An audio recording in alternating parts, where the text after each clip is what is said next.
Hello, dear students. Myself Kiran Dhil, Assistant Professor in Government Girls College Bara, and my subject is Physics. Last class के अंदर जैसे कि हमने discuss किया था इंट्रिंसिक सेमीकंडक्टर के फर्मी एनर्जी लेवल के बारे में, और साथ ही हमने इसके अलावा डिस्कस किया था Fermi energy level in intrinsic semiconductor की जो स्थिति है, ठीक है। वो फर्मी एनर्जी लेवल जो है वो इंट्रिंसिक सेमीकंडक्टर में कहाँ स्थित होता है उसके बारे में भी स्टडी किया था।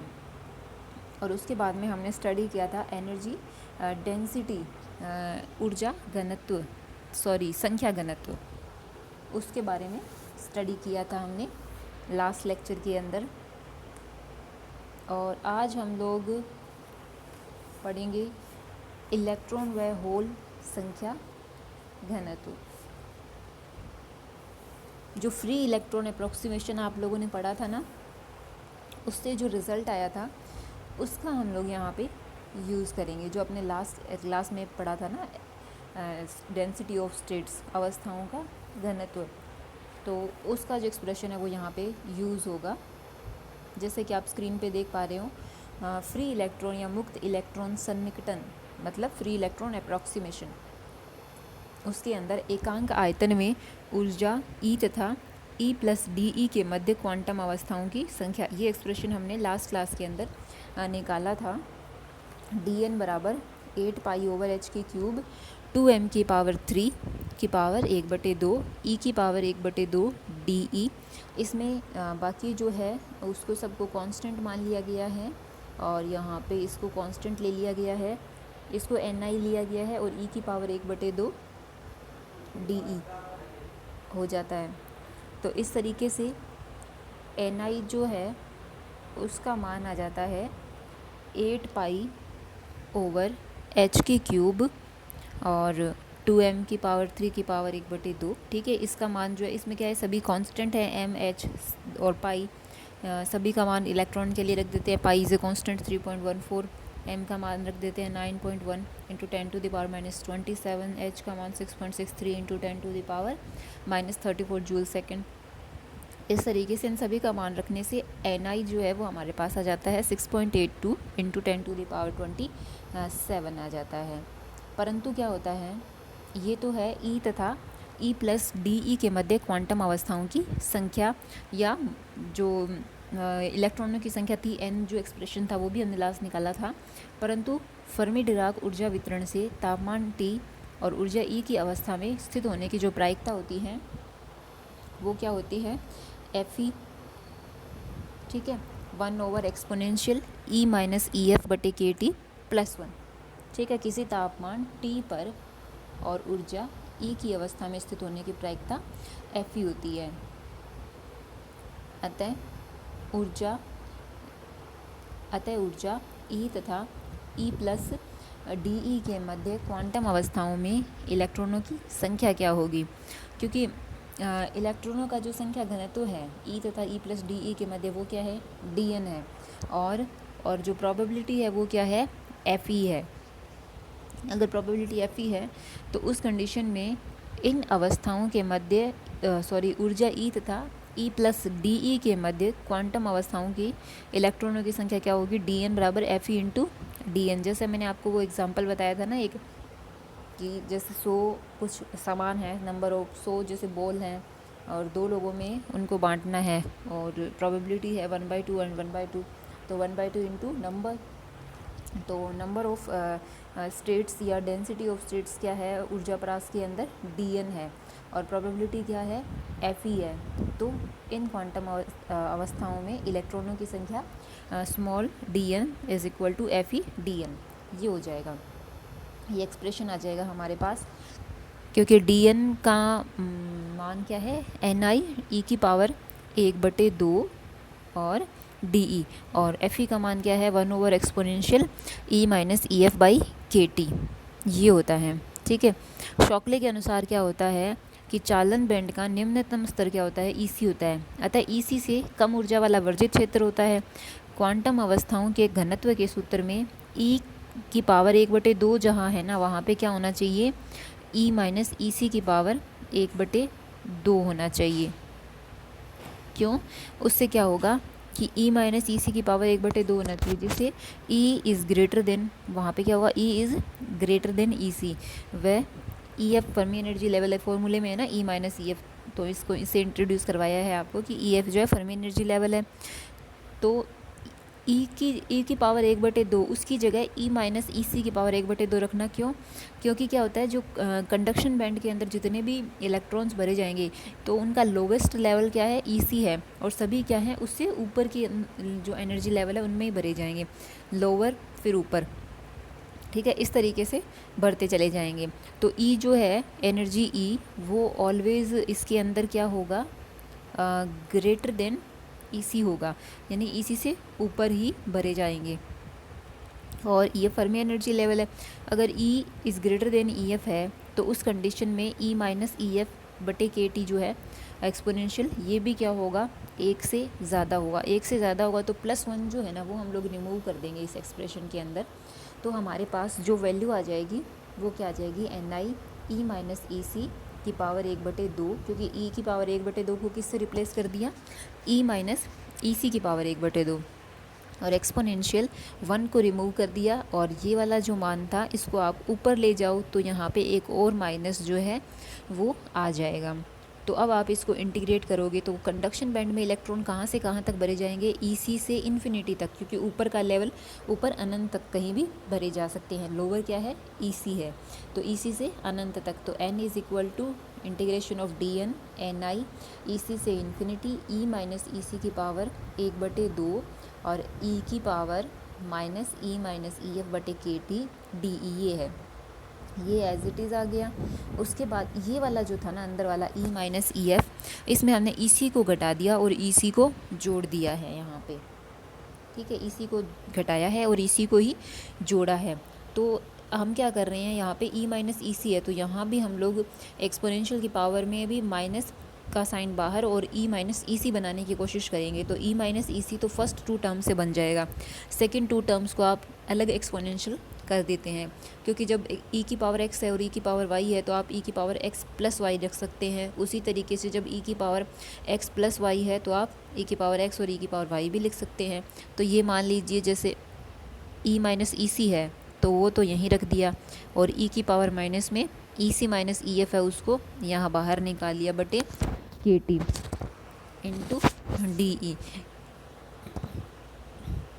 यहाँ पे अब हम लोग क्या करते हैं, क्योंकि ई सी और ई एफ जो है उसका इंटीग्रेशन में कोई रोल नहीं होगा, क्योंकि इंटीग्रेशन डी ई है, ई के रेस्पेक्ट में है, तो इसको हमने बाहर निकाला है। ई माइनस ई सी बटे K T is equal to X, इसको हमने एज्यूम किया है इसके बराबर एक्स होता है। तो यहाँ से डी ई बराबर क्या आ जाएगा, के टी डी एक्स आ जाएगा। ई सी का डिफ्रेंशिएशन 0 और एक्स का डी एक्स और के टी आ जाएगा। इसको आप ऊपर वाली इक्वेशन नंबर 4 में पुट कर देना। तो एन आई ई की power minus E C minus E F बटे के टी, और लिमिट में भी थोड़ा सा चेंज आएगा।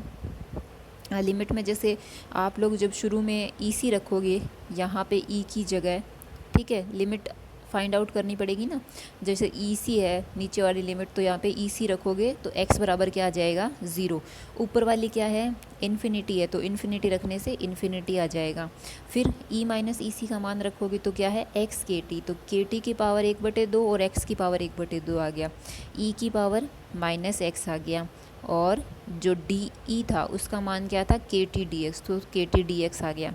इस तरीके से फिर क्या होता है, अंदर एक के टी है और यहाँ पे एक के टी की पावर 1/2 है, तो के टी की पावर कितनी हो गई, 3/2, और ये वाला तो एज इट इज़ है, ठीक है। अंदर क्या बच गया, x की पावर 1/2, ई की पावर माइनस एक्स और डी एक्स, ये आ गया।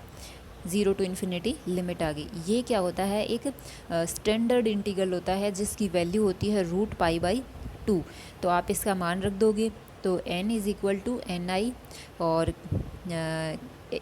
के टी की power 3/2 exponential minus E C minus E F by K T root pi by 2। ये हमारे पास एक्सप्रेशन आ गया है फाइनल।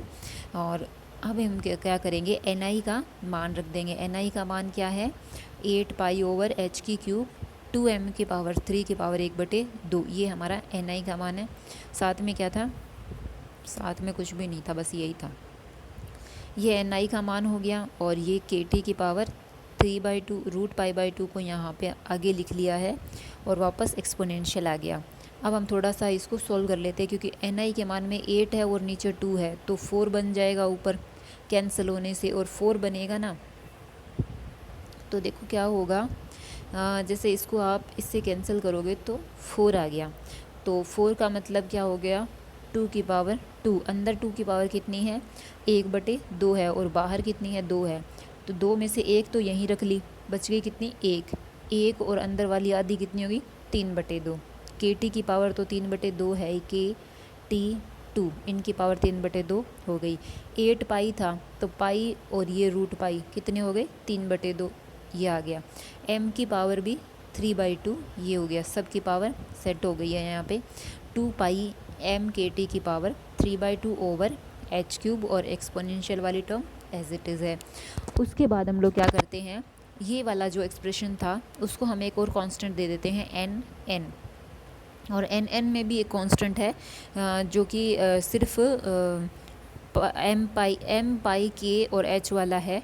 t को हम अलग रख लेते हैं, t की पावर 3/2। ये इसलिए रखते हैं ताकि हम लोग ये देख सकें कि जो n टाइप ऑफ सेमीकंडक्टर है या फिर जो इलेक्ट्रॉन का जो संख्या घन है, तो हम लोग यहाँ पर निकालना चाहते हैं, तो उसका टेम्परेचर पे डिपेंडेंसी उसकी कैसी है, उसकी तापमान पर निर्भरता कैसी है, वो हम लोग यहाँ पे देखना चाहते हैं।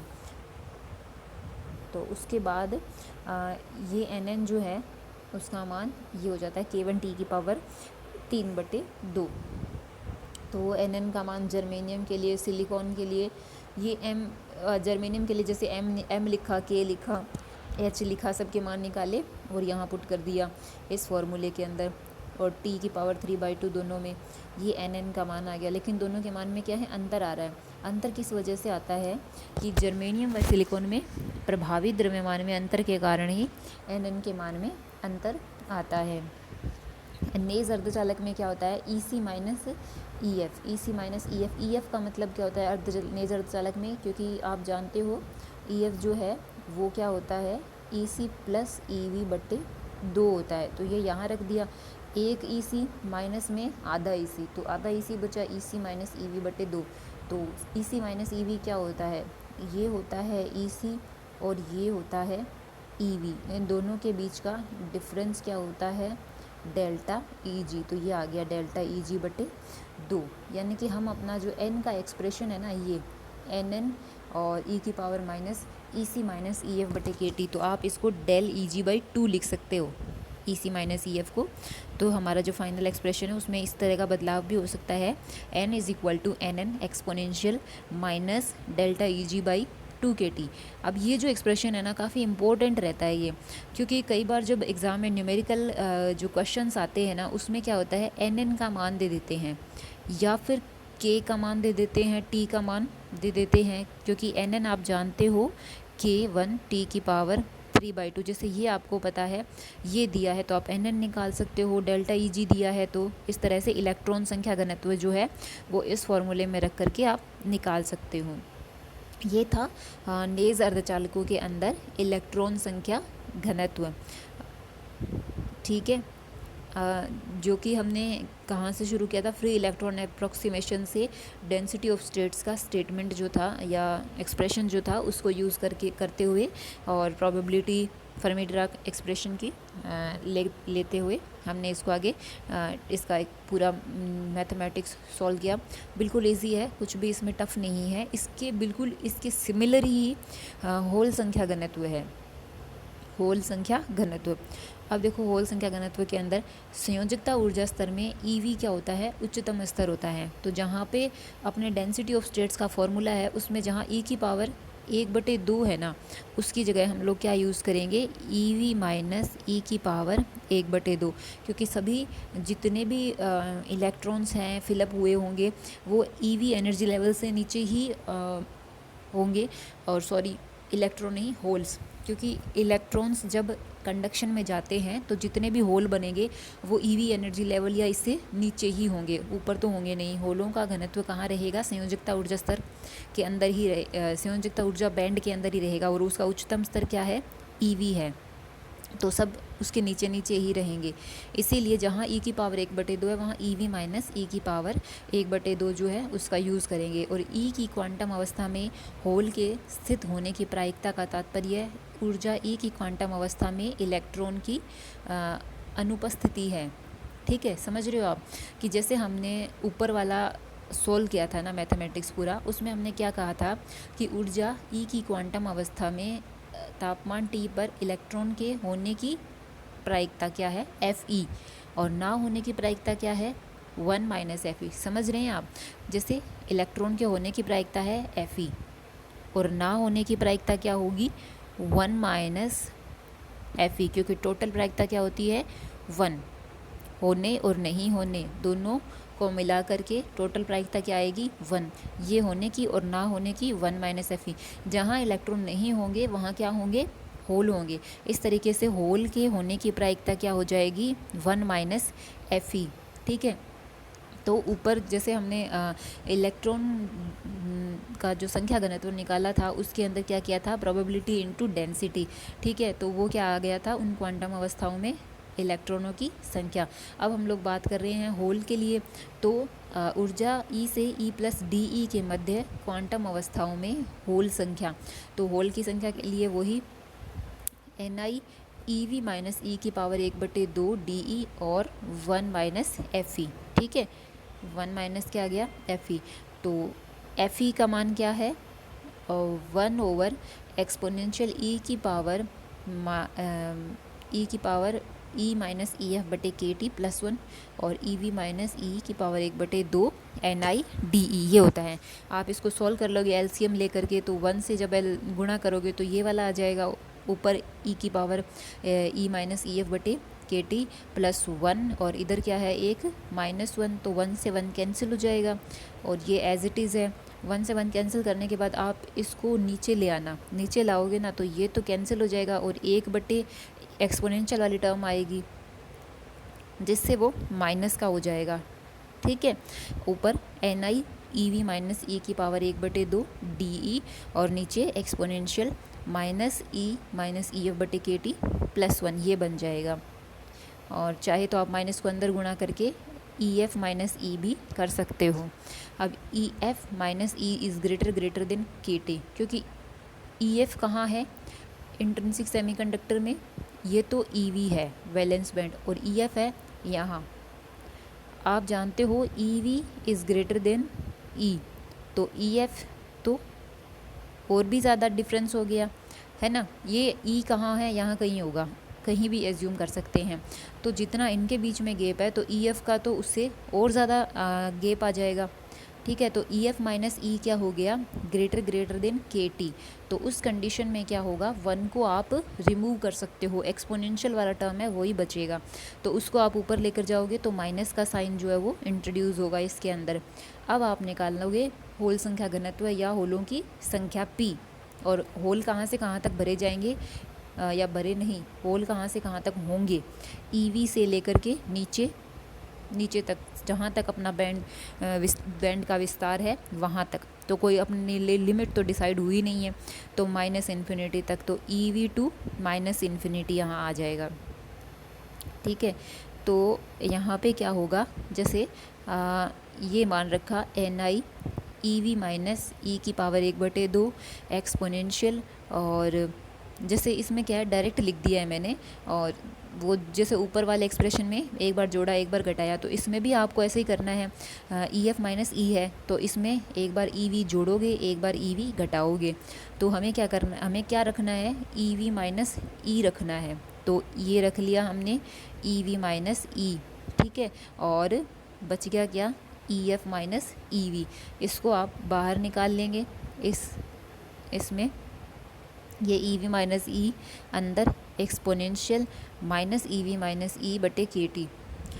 ठीक है, इतने सारे मतलब थोड़ा सा पजलिंग सा लगता है, इसलिए क्या है जैसे इस तरीक़ा का जहाँ भी डेरिवेशन रहता है उसको आप एक बार क्या है रफ़ कॉपी में खुद करके देखिएगा। बहुत ही इजी है, बिल्कुल भी टफ़ नहीं है, बस थोड़ा सा ध्यान से केयरफुली हर स्टेप को लिखना होता है, जिससे क्या है कहीं भी कोई माइनस या प्लस या कोई ई कुछ भी छूटे नहीं। अदरवाइज़ क्या होता है कि हम एक रॉन्ग रिज़ल्ट की ओर पहुँच जाते हैं। तो अब हम लोग क्या करेंगे, let E V minus E बटे K T is equal to Y. यहाँ पर वाई मान लेते हैं, जिससे डी ई बराबर क्या आ जाता है माइनस डी वाई के टी आ जाता है। ठीक है, ये आ जाएगा। और उसके बाद हम लोग क्या करेंगे, इसका मान रखेंगे p is equal to N I, जो एन आई था, और उसके बाद में ये टर्म एक्सपोनेंशियल वाली, और अंदर जैसे ई वी माइनस ई का मान क्या आ जाएगा, ई वी माइनस ई का मान आएगा वाई के टी, तो वाई की पावर 1/2 के टी की पावर 1/2, ई की पावर माइनस वाई और डी ई की जगह के टी डी वाई ये आ जाता है। और लिमिट जो है जैसे ई वी रखने से ये है ना ई वी को आप यहाँ रखोगे तो ज़ीरो हो जाएगा, और इन्फिनिटी को रखोगे तो क्या आ जाएगा, इन्फिनिटी का तो इन्फिनिटी आएगा। ठीक है, उसके बाद इसमें क्या आएगा एन आई, और एन आई तो ये अपना था ही, और के टी की पावर 1/2, इधर के टी है, के टी की पावर 3/2, बिल्कुल ऊपर वाले के जैसा ही बनता चला जाएगा ये। और एक्सपोनेंशियल, और जो स्टैंडर्ड इंटीग्रल है, स्टैंडर्ड इंटीग्रल क्या होगा, वाई की पावर 1/2 ई की power minus Y D Y, ये स्टैंडर्ड इंटीग्रल, इसकी वैल्यू ये आ गई। तो एन आई के टी की पावर 3/2, और ये इन सब को नहीं, एन आई के टी की पावर 3/2 और रूट π/2, इसको क्या लिख दिया एन पी। ठीक है, और ये जो exponential E F minus E we है, तो वही ई एफ क्या होता है ई सी प्लस ई वी बटे 2 माइनस ई वी, तो क्या बन गया ई सी माइनस ई वी बटे 2, जो कि क्या होता है डेल्टा ई जी बटे 2। तो आप इसको क्या रख दोगे डेल्टा ई जी बटे 2, और के टी था ही साथ में, तो एन पी जो है वो हमारा ये ऊपर वाले के बिल्कुल सिमिलर है। एन आई का मान रखोगे 8 को काटोगे 2 से 4 बनेगा, और अंदर एक 2 होगा 3/2 बन जाएगी पावर, इस तरीके से। एम डैश इसलिए लिखा है कि होल का ये क्या है इफ़ेक्टिव मास है, प्रभावी द्रव्यमान है ये। ठीक है, तो इस तरीके से हमारे पास क्या आ गया, इलेक्ट्रॉन संख्या घनत्व n और होल संख्या घनत्व p दोनों आ गए हैं। तो नेज अर्धचालक में क्या होता है Np इज़ इक्वल टू क्या होता है Ni स्क्वायर। Ni क्या होता है नेज आवेश वाहक होते हैं, तो n इंटू पी, तो Np exponential minus delta E G by K T, क्योंकि delta E G by 2 K T है, तो आधा और आधा जुड़ेगा 1 बन जाएगा, delta E G by K T आ जाएगा। एन क्या है K1 टी की पावर 3/2 है ना, ये ऊपर निकाला था ना, K1 टी की पावर 3/2, और Np क्या है K2 टी की पावर 3/2, तो K1 K2 इंटू टी की power 3 exponential minus delta E G by K T ये आ जाएगा। तो नेज अर्धचालक के लिए क्या होता है Np बराबर Ni स्क्वायर होता है, तो Ni square is equal to K1 K2 into T to the power 3 exponential minus delta E G by K T हो जाता है। K1 K2 का मान जर्मेनियम के लिए, सिलिकन के लिए दिया हुआ है। Ni को क्या कहते हैं नेज आवेशवाहक कहते हैं, जिसका मान ऊर्जा अंतराल कम होने पर चरघातांकी रूप से घटता है तथा ताप पर भी निर्भर करता है। तो ये था इलेक्ट्रॉन संख्या घनत्व, होल संख्या घनत्व नेज अर्धचालक के अंदर। नेज अर्धचालक या इंट्रिंसिक सेमीकंडक्टर कौन सा, जिसके अंदर जितने इलेक्ट्रॉन, मुक्त इलेक्ट्रॉन कहें, कंडक्शन बैंड में होते हैं, उतने ही होल संयोजकता बैंड के अंदर उपस्थित होते हैं। इनकी क्या है चालकता कम होती है, क्योंकि ताप बढ़ाने पर भी इनके अंदर जो फ्री इलेक्ट्रॉन्स कंडक्शन में जाएंगे और उनके जाने से जो होल बनते हैं उनकी संख्या काफ़ी कम होती है। और जो पदार्थ है उसकी प्रकृति भी ऐसी होती है कि हम लोग तापमान भी एक लिमिट तक बढ़ा सकते हैं, उसके बाद नहीं बढ़ा सकते हैं, इसलिए इनकी चालकता बहुत ही कम होती है। इसीलिए हम लोगों को क्या करना पड़ता है, इस अर्धचालक को हमें थोड़ा सा मॉडिफाई करना पड़ता है, जिसे हम लोग एक्सट्रिंसिक सेमीकंडक्टर कहते हैं। उसके बारे में हम लोग डिटेल के अंदर नेक्स्ट लेक्चर के अंदर पढ़ेंगे। अभी हम लोग छोटा सा टॉपिक है कंडक्शन बाय ड्रिफ्ट, उसके बारे में बात कर लेते हैं। क्या होता है, देखो जब आप कोई भी अर्धचालक होता है तो उस अर्धचालक के अंदर क्या होता है कि कंडक्शन बैंड के अंदर मुक्त इलेक्ट्रॉन और वैलेंस बैंड में होल्स रहते हैं। तो आप जब उसको किसी बैटरी से जोड़ते हो ना, जैसे कि इसमें मैंने जोड़ रखा है यहाँ पे इस सर्किट के अंदर, बनाना तो इसको सबसे पहले चाहिए पर मैं बाद में बनाया, भूल गई थी बनाना। तो इसमें क्या होता है कि जैसे ही आपने इसको किसी ई वोल्टता की बैटरी से जोड़ दिया तो उससे क्या होता है, जैसे ये बैटरी का पॉजिटिव हिस्सा है तो इलेक्ट्रॉन जो होते हैं वो पॉजिटिव हिस्से की ओर अट्रैक्ट होते हैं और होल जो रहते हैं वो नेगेटिव हिस्से की ओर अट्रैक्ट रहते हैं। तो इलेक्ट्रॉन की गति और होल की गति अपोजिट डायरेक्शन में होती है। जब आपने बहुत बार पढ़ा है और फिर भी पढ़ते आते हैं बार बार कि इलेक्ट्रॉन जिस दिशा में गति करते हैं उसके अपोजिट डायरेक्शन में उन इलेक्ट्रॉनों की वजह से करंट फ्लो करता है। तो इन इलेक्ट्रॉनों की वजह से करंट किस डायरेक्शन में जाएगा, इस डायरेक्शन में, और धनावेश जिस दिशा में प्रवाहित होता है धारा भी उसी दिशा में प्रवाहित होती है। होल की वजह से करंट कहाँ जाएगा, इसी दिशा में जाएगा। तो दोनों की वजह से करंट की डायरेक्शन क्या होती है, सेम होती है। ये हमारा कॉन्सेप्ट है। अब ये इलेक्ट्रॉन जो रहते हैं फ्री इलेक्ट्रॉन्स, वैसे तो क्या होता है सेमीकंडक्टर के अंदर जैसे कंडक्शन बैंड में ये फ्री इलेक्ट्रॉन्स चालन के लिए उपलब्ध हैं हमारे पास, लेकिन क्या होता है जब तक इनको एक पर्टिकुलर डायरेक्शन नहीं मिलती है तो ये आपस में और एक दूसरे से टकरा करके या रैंडम मोशन करके अपनी ऊर्जा का क्षय करते हैं। लेकिन जब आप एक एक्सटर्नल फील्ड अप्लाई करते हो या बैटरी या वोल्टेज से जोड़ते हो तो क्या हो जाता है, ये उस दिशा में उनका एक निश्चित दिशा में प्रवाह होने लगता है। तो इस प्रकार की गति को क्या कहते हैं, ड्रिफ्ट मोशन कहते हैं। ये ड्रिफ्ट या अपवाह गति कहते हैं। इसी को हमने यहाँ पे लिखा है कि जब किसी अर्धचालक को बैटरी से जोड़ते हैं तो नेज अर्धचालक में मुक्त इलेक्ट्रॉन बैटरी के धन सिरे की ओर और होल बैटरी के ऋण सिरे की ओर आकर्षित होकर गति करने लगते हैं और ये समूहों के रूप में विपरीत दिशा में गति करते हैं। इस गति को क्या कहते हैं, अपवाह गति या ड्रिफ्ट मोशन कहते हैं। इलेक्ट्रॉन और होल के जो अपवाह वेग हैं वो वेग प्रयुक्त विद्युत क्षेत्र के समानुपाती होते हैं। विद्युत क्षेत्र ज़्यादा लगाएंगे वेग भी ज़्यादा होगा। V E is equal to mu E E, V H is equal to mu H H E. ये म्यू ई और म्यू एच क्या है, म्यू ई है इलेक्ट्रॉनों के लिए गतिशीलता और म्यू एच है होल के लिए गतिशीलता, या कहें mobility of electron and mobility of holes. इसका जो मात्रक होता है metre square over volt second होता है। ठीक है, ये इलेक्ट्रॉन व होल जो है वो विपरीत दिशा में गति करते हैं जिसके कारण धारा का प्रवाह क्या होता है, समान दिशा में होता है। अतः इलेक्ट्रॉनों के अपवाह वेग वी के कारण धारा घनत्व क्या है, जे है, और होल के अपवाह वेग वी के कारण धारा घनत्व क्या है, जे है। धारा घनत्व का फॉर्मूला क्या होता है, आवेश वाहक संख्या घनत्व इंटू आवेश इंटू अपवाह वेग। ठीक है, इसको आप कुछ ऐसे भी देख सकते हैं, जैसे ये इधर से देखना ऐसे रटने जैसा लगता है कि भी हाँ रट लो। जे इज इक्वल टू आवेश वाहक संख्या घनत्व इंटू आवेश इंटू अपवाह।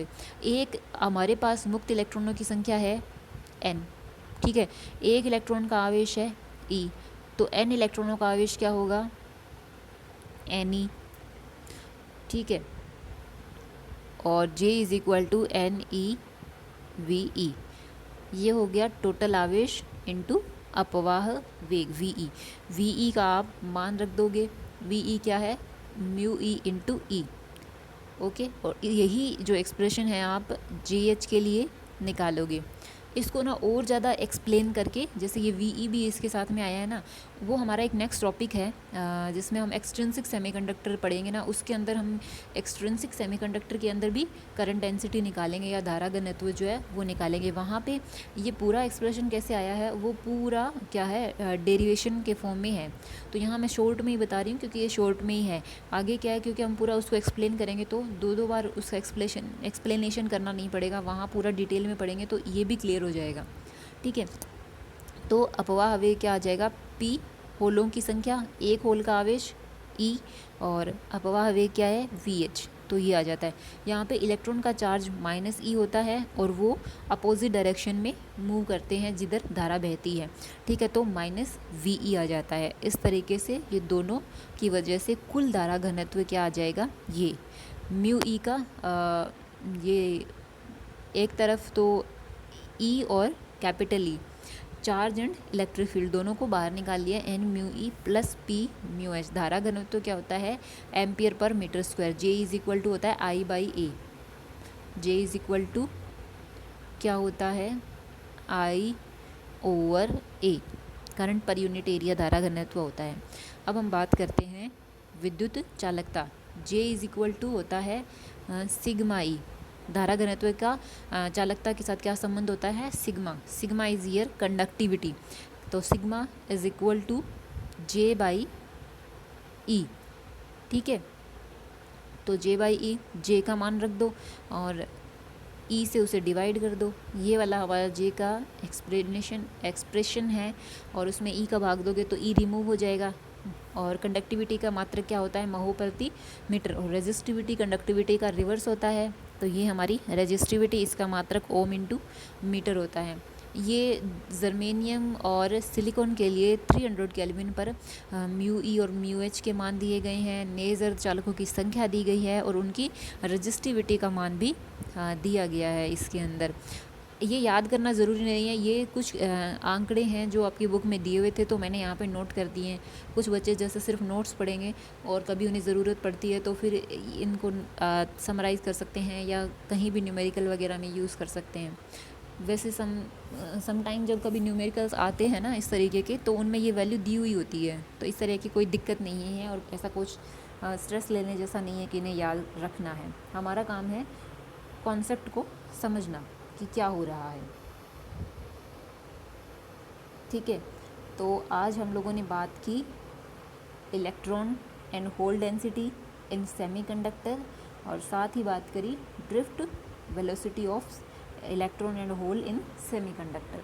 तो आप इसको अच्छे से स्टडी करना, पूरे डेरिवेशन को बाय हैंड एक बार सॉल्व करके देख लेना, और जिससे क्या है ये टॉपिक जो आपको पूरा अच्छे से क्लियर हो जाएगा। कोई भी प्रॉब्लम हो पूछ लीजिएगा। Okay, thank you.